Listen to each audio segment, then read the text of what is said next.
তো দর্শক, আমরা হচ্ছে আমাদের উদ্যোক্তার মুখে অনেক কিছুই জানলাম। উনি একজন স্কুল টিচার। সো ওনার মানে হালাল ইনকামের একটা নেশা থেকে সেই স্কুল টিচারের পাশাপাশি তার জমিটাকে সে ইউটিলাইজ করে।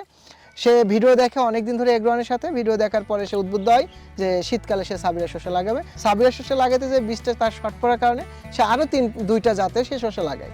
লাগানোর পরে বাকি দুইটা জাত কোল ইঞ্জুরির কারণে অনেকগুলো গাছে ক্ষতিগ্রস্ত হয় এবং দিন শেষে তার এই শীতের কারণে তার প্রজেক্টটা থেমেছিল। থেমে থাকার পরে যখন আবহাওয়াটা স্বাভাবিক হয়েছে, সাবিরা শসা ফলে ভরে গেছে। বাকি যে শসাগুলো দুইটা ভ্যারাইটি, সেগুলোর ক্ষেত্রে একটা গাছে রোগ আক্রান্ত হয়েছে আর একটা হচ্ছে ফলের সেটিংটা দেখা যাচ্ছে খুবই কম হয়েছে।